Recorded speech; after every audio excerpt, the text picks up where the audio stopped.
Hey everybody, Melanie coming to you from Outer Banks, North Carolina. This is what we're working with the sky tonight. Pretty epic. Nice breeze. Bugs aren't so bad. I'm all salt watery still because we went to the beach today, but I wanted to share a message with you guys, so let's switch it around. I know the best part of the sunset's already done, but we can still look at it and say, ooh. I just had some kind of bat or bird fly right over my head. I swear this happens every time. All right, so what do I want to talk about? Today I was with our daughters and some friends of theirs, and we all went to the beach. Chris was there. Had this beautiful experience of hot weather, nice community vibes, not too crazy, no ruckus. No crazy waves. So the kids had the surfboards way out, and there were pods of dolphins like circling around like crazy for a long time. We sat and admired, and I was like, I want to go out and just see. And so we don't chase them. We just all sat in one spot, and the dolphins kind of swirled around and got relatively close, maybe within like 20 or 30 yards, which to me is pretty close because those animals is big. Any closer, it gets a little uncomfortable. And we're out there enjoying this experience, and so many folks are stuck in these places of worry, doubt, unwell, unhealthy, places of darkness, and they're so in it that they can't even look up and see what's right in front of them. And I thank God that I woke up and I heard the call and the message to change my life. I thank Jesus for showing me the way, walking the path, teaching us, sacrificing himself. Anytime I question like the amount of service that I'm giving in any part of my life, I often remember like he gave the ultimate sacrifice, and so anything that I do is nothing compared to that. But I want to still like do the right thing and feel good and be there for my kids and spend time with our kids and do all the things that I want a parent to do for anybody's child. Like I just want kids to have this available.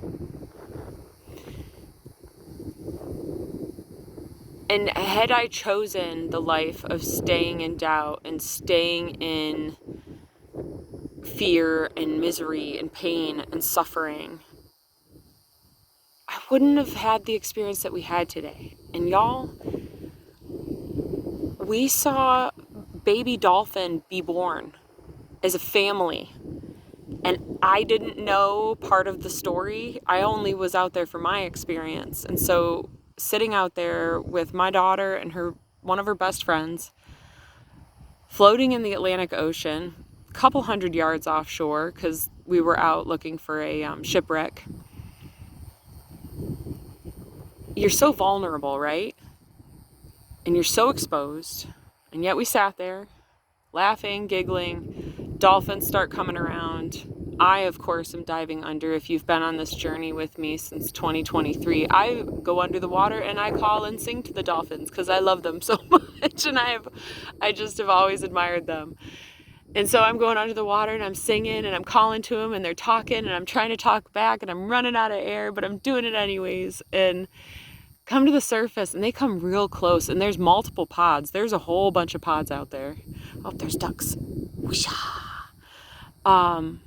A whole bunch of pods of dolphins, so different families. And then I see this pod come through and there's this weird ripple in the water almost of something surfacing, but I can't tell what it is.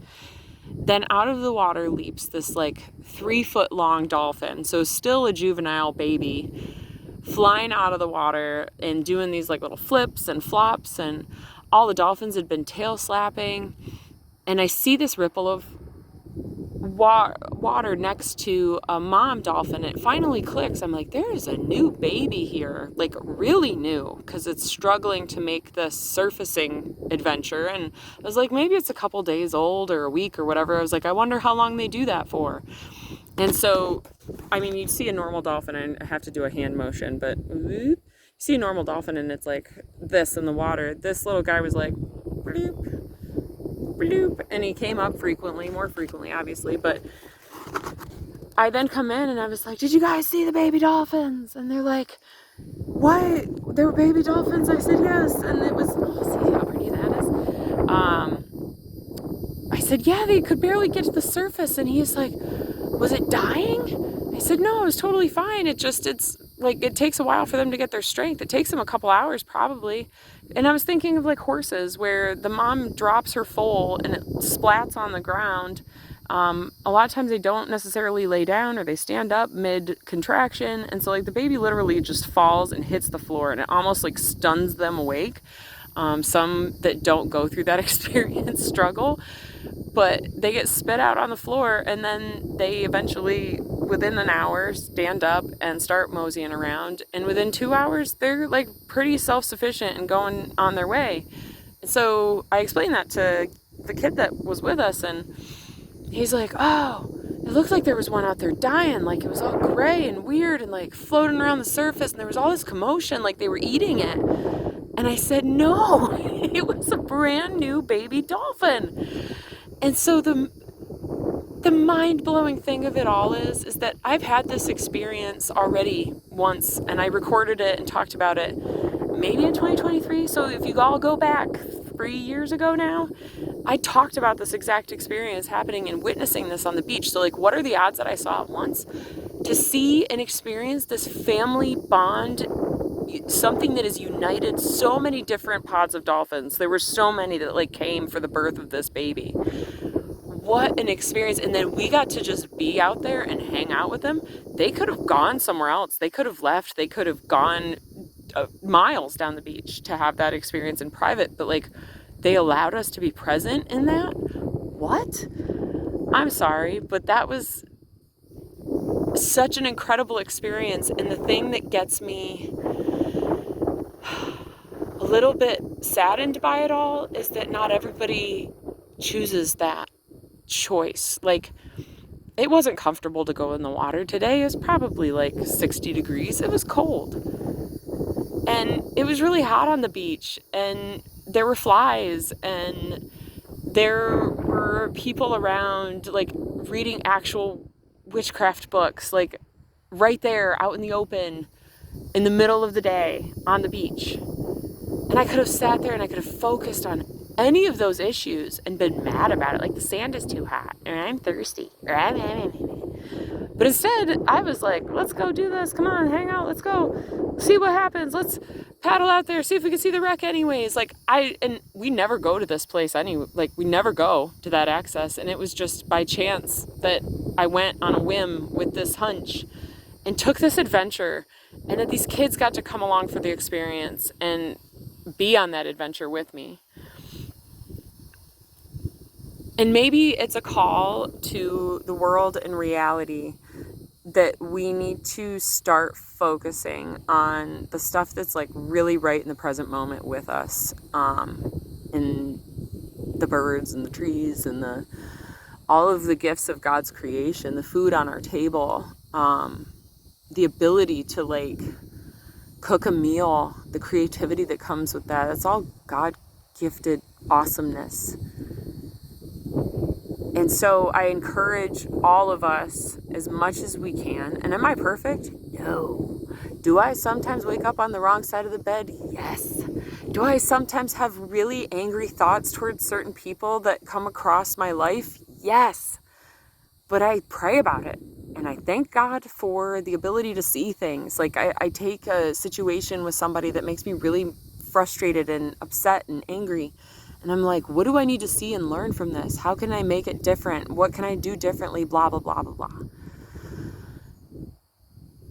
Let's all take our life and choose to do it differently and live it in a way that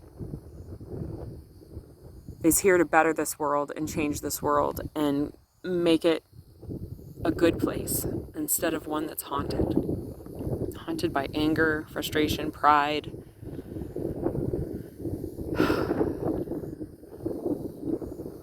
Let's change it. So, there's your view for the evening. I hope you enjoyed. I hope you got something out of this message. I hope that you go out into the world and look for the dolphins. Go look for the things that bring you joy. Go look for the flowers. It's summer here in the Northern Hemisphere. Go look at the flowers. Go look at the trees. Go see how different the leaves of the trees are. It blows my mind every time when I go look at like a different kind of tree and what kind of leaves it has and why they go this direction and not that direction. All these things. Go and see it instead of sitting on Facebook and Twitter, whatever, living in a world that's intentionally not real. We got a really cool video game right here for free. That's like one of my favorite things to say. It's for free. You don't have to pay a subscription to this, guys. You get it for free. You listen to this. This is like, it's a symphony. It's called a cicada. So, I'm going to let you all go. I'm going to wish you all a beautiful day wherever you may be. I'm going to encourage you to get out there and they always buzz so funny. Get out there and live this life and do it with joy, smile, gratitude, love, and kindness and see where it takes you. All right, peace out, my friends. Adios.